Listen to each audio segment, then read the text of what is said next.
अरे गली गली में शोर है, चुनाव आयोग चोर है, निकलो बाहर मकानों से, अरे ईवीएम हटाओ, ईवीएम हटाओ।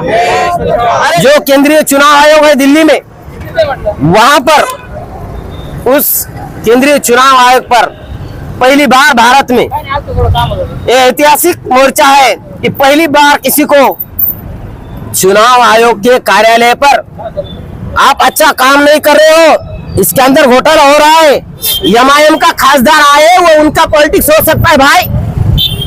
अगर 100% वो अपना घोटाला कर देंगे तो वो तो बताने की जरूरत नहीं गिरेंगे पब्लिक को।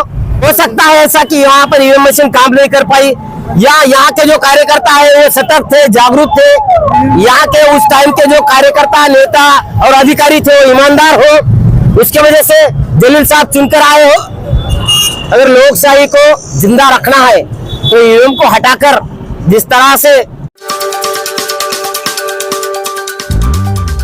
आज यहाँ पर हम लोग भारत मुक्ति मोर्चा की इस रैली में, जो ये रैली आज इस औरंगाबाद जिले के जिला अधिकारी कार्यालय पर निकल रही है, इस रैली का मकसद है कि जो भारत मुक्ति मोर्चा है, इन्होंने ईवीएम के खिलाफ जो 4 चरणों में अपना आंदोलन चालू किया है, उसका ये तीसरा चरण है। और आने वाले 31 तारीख को दिल्ली पे केंद्रीय चुनाव आयोग है, उस केंद्रीय चुनाव आयोग पर एक विशाल रैली ईवीएम हटाने के लिए आयोजित किया है। आज ये रैली जो है ये औरंगाबाद के जिला अधिकारियालय पर ईवीएम हटाने के लिए निकल चुकी है। इसका यह निकालने की जरूरत क्यों गिरी?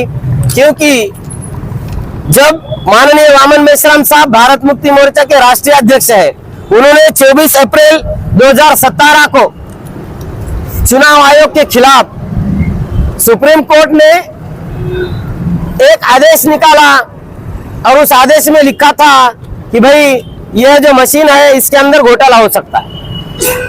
तो घोटाला रोकने के लिए जो चीज बताई गई उसको वीवीपैट मशीन लगाने के लिए कहा गया। यह तो चुनाव आयोग के सामने हुआ और सुप्रीम कोर्ट ने कहा कि भाई इसको वीवीपैट मशीन लगानी चाहिए, मगर इसके विरोध में जाकर कांग्रेस बीजेपी के नेताओं ने, दलालों ने इसके खिलाफ और सुप्रीम कोर्ट में एक केस दर्ज करवाया और उसको कहा इसका जो मिलान है, ये जो चिट्ठियां गिनना है, इसको जो है वो 50% होना चाहिए, क्योंकि उनको ऐसा डर लगा कि 100% हो जाएगी तो जो हम घोटाला कर रहे हैं इसके अंदर जो वोटिंग हो रही है तो वो खुली जाहिर हो जाएगी पब्लिक में, और हम चुन के आने में या जिसको भी चुनवा के देना है उन लोगों को वो नहीं हो पाएगा। तो इसलिए उन्होंने ये केस दर्ज करवाया और उस दर्ज करवाने के बाद उन्होंने इस तरह से कोर्ट को कहा कि भाई टाइम बचाना चाहिए, टाइम नहीं है लोगों के पास।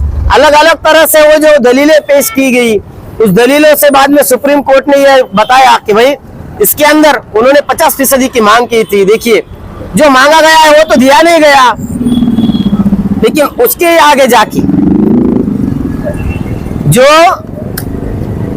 न्याय व्यवस्था ने न्याय किया वो कहा कि भाई 1% मिलान होना चाहिए। कितना? 1% मिलान होना चाहिए। अगर 1% मिलान से ये कैसा साबित हो जाएगा कि भाई ये जो वोट है ये हमारे सच जिसको देना चाहिए थे उसको गिरे या नहीं। इसीलिए भारत मुक्ति मोर्चा ने दूसरा रास्ता अपनाया। माननीय वामन मेश्राम साहब ने दूसरा रास्ता अपनाया और उन्होंने यह घोषित किया कि 4 चरणों में आंदोलन होगा। तो पहला जो आंदोलन है 5 जनवरी 2024 को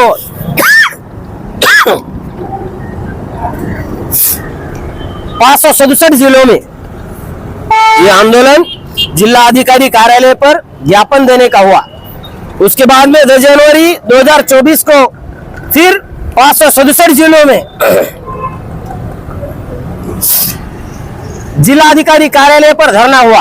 और आज तीसरा चरण है 16 जनवरी आज फिर 567 जिलों में यह मोर्चा जिलाधिकारी कार्यालय पर निकाला जा रहा है और आने वाले 31 तारीख को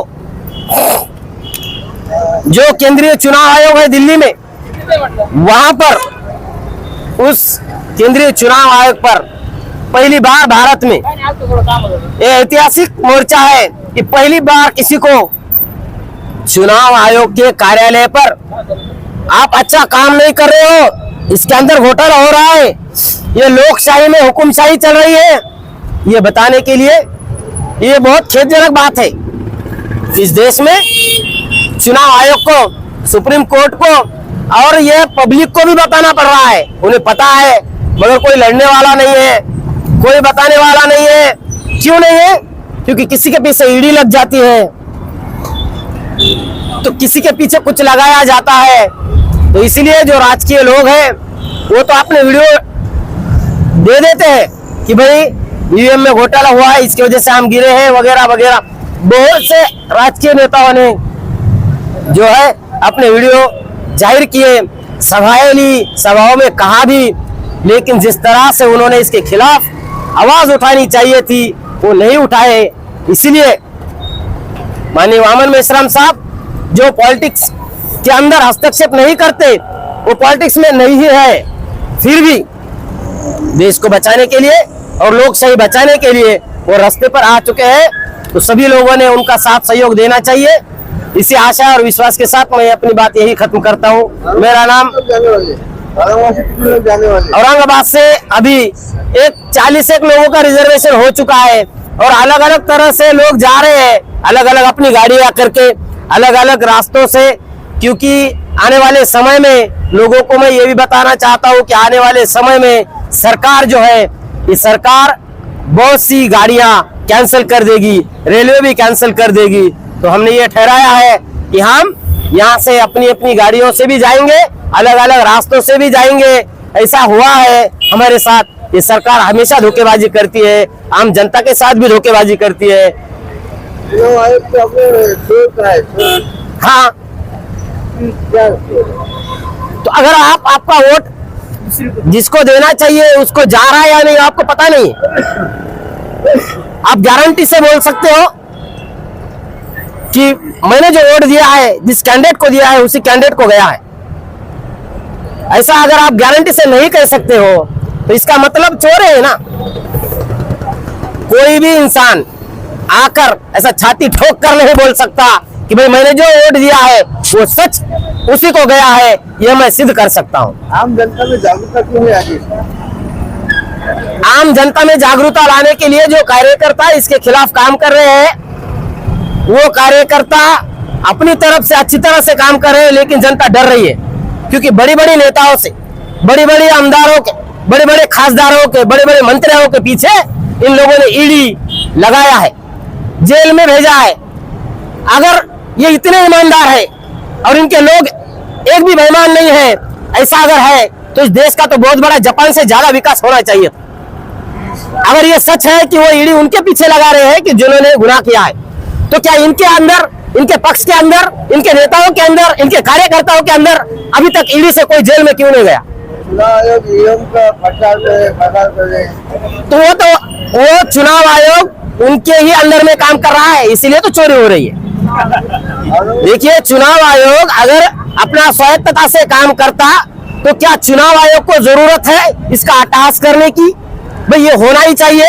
पब्लिक अगर देखो ईवीएम मशीन रहनी ही चाहिए, इसके लिए सरकार कोशिश कर रहा है। कोई आम जनता से उठा है कि ईवीएम मशीन ही रहना चाहिए, ये लोग बोल रहे बैलेट पेपर इसको कैंसिल करो और ईवीएम मशीन रखो। क्या पब्लिक से कोई डिमांड है? इस देश में लोकशाही है, चलो नाम की क्यों नहीं होती, मगर इस देश में लोकशाही है। आज कागज पर क्यों नहीं है, मगर इस देश में लोकशाही है। इसलिए हम डिमांड कर रहे हैं, हमारी डिमांड है, आप क्यों नहीं कर सकते? क्या आपको पैसे की कमी है? अरे हम अपना घरदार बेच देंगे, लेकिन चुनाव आयोग को पैसा भी दे देंगे। किसके लिए बैलेट पेपर पर वोटिंग नहीं होती है, ये चुनाव आयोग ने जाहिर तौर पर ये घोषणा करनी चाहिए। औरंगाबाद के लोग तो खुश है, ईवीएम मशीन से खाता इंटरजेल के लोगों ने, लोग बोले हमारे वोट का सही गया है। लोगों की बात छोड़ो, लोगों के नाम पर कोई किसी का भी, कोई बीजेपी का भी यहाँ पर हमको बताया जा सकता है। तो मैंने एक सवाल पूछा आपसे, चलो और लोगों से तो नहीं, मैं आपसे डायरेक्ट सवाल पूछता हूँ, क्या आप छाती ठोक कर बोल सकते हो कि मेरा वोट जहाँ गया है वहाँ ही गया है और ये सिद्ध हो सकता है? एमआईएम का खासदार आए वो उनका पॉलिटिक्स हो सकता है भाई। अगर 100% वो अपना घोटाला कर देंगे तो वो तो बताने की जरूरत नहीं गिरेंगे पब्लिक को। लोग कह रहे हैं कि भाई कहीं कहीं पे तो लोग चुन के आ रहे हैं, अरे कहीं कहीं पे आ रहे हैं, ये तो 100% करेंगे तो वो तो रोड पर आ जाएंगे। आज हम रोड पर है। कोई चोर अपना चोरी छुपाने के लिए जो साजिश करता है उसको आप अगर सबूत मानोगे तो ये गलत होगा। हमारा चैलेंज है, हो सकता है ऐसा मैंने कहा है भैया। साहब जो है उनको तो पूरे औरंगाबाद में वोट दिए थे सभी लोगों हो सकता है ये कहा है, यहाँ हिम्मत नहीं हुई, हर जगह हिम्मत नहीं हो सकती। यहाँ पर ईवीएम मशीन काम नहीं कर पाई। औरंगाबाद में हो सकता है ऐसा कि यहाँ पर ईवीएम मशीन काम नहीं कर पाई, या यहाँ के जो कार्यकर्ता है वो सतर्क थे, जागरूक थे। यहाँ के उस टाइम के जो कार्यकर्ता, नेता और अधिकारी थे वो ईमानदार हो, उसके वजह से जलील साहब चुनकर आए हो, ये भी तो हो सकता है। जनता को क्या आह्वान करेगा? जनता को तो हम यही आह्वान करते हैं, अगर लोकशाही को जिंदा रखना है तो ईवीएम को हटाकर जिस तरह से जापान, अमेरिका यानी जिसको प्रगत देश कहा जाता है, जहाँ पे अपने से बढ़कर टेक्नोलॉजी है, वो अपने से 100 साल आगे है ऐसी दुनिया कहती है। कोई कहता है 50 साल आगे है, भाई वो हमारे आगे है, उन्होंने ईवीएम लाया और ईवीएम को हटाया। ये क्यों? इसको सोचे और इसको साथ और सहयोग दे, इसमें शामिल हो। इसमें हमारा कोई अलग सा मकसद नहीं है।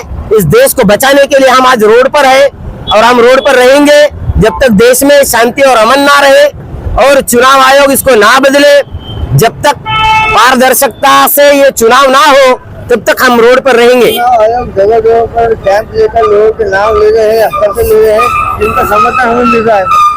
हमने भी वहां पर जाकर अपनी नोंद की है कि भाई चुनाव आयोग ने ये गलत कर रहा है। दूसरी बात, जहां वो लोग हैं जिनको प्रशिक्षण देकर बिठाया गया है, वो लोग हमारे जो क्वेश्चन पूछते हैं उसका आंसर नहीं दे पाते हैं। चुनाव आयोग खुद सामने नहीं आता है और चुनाव आयोग ये कहता है कि भाई इसको सिद्ध करो। जब सिद्ध करना होता है तो हो सकता है मशीन कोई अलग है, जब चुनाव होता है तो हो सकता है मशीन कोई अलग है। जनता ने वहाँ जाकर अपना योगदान देना चाहिए। हाँ, जनता ने लिखना चाहिए, जिसको वक्त है उसने जाके लिखना चाहिए कि भाई ईवीएम मशीन के अलावा बैलेट पेपर पर वोटिंग होना चाहिए, क्योंकि हमें वो समझने आने वाली मशीन नहीं है। मेरा नाम राहुल सोनू है। शामिल कौन है? यहाँ भारत मुक्ति मोर्चा के ओर से ये जो रैली निकाली गई है उसमें बुद्धिस्ट इंटरनेशनल नेटवर्क के सर है, गोनारकर सर है, उसके बाद में ये जो अपने सर आपने भवरे सर है, ये जो है घटना विशेषज्ञ है, ये भी इसके अंदर शामिल है। ये जो शायर है आपके बाजू में खड़े हैं, येड़े सर, हाँ ये मूल्यवासी जत्ता के येड़े सर है, ये भी इसके अंदर शामिल है। महिलाओं की ओर से हमारी जो माता जी है टोके मैडम, ये भी इसके अंदर शामिल है। और बिहार के पदाधिकारी बंसोड़े साहब भी है, धम्म क्रांति बिहार के जो पदाधिकारी है बंसोड़े सर, ये इसके अंदर शामिल है। उसके बाद में ये हमारे भारत मुक्ति मोर्चा के अलियार खान है, उसके बाद में ये हमारे नरवड़े साहब है। ये बहुत से संगठनों से लोग शामिल है।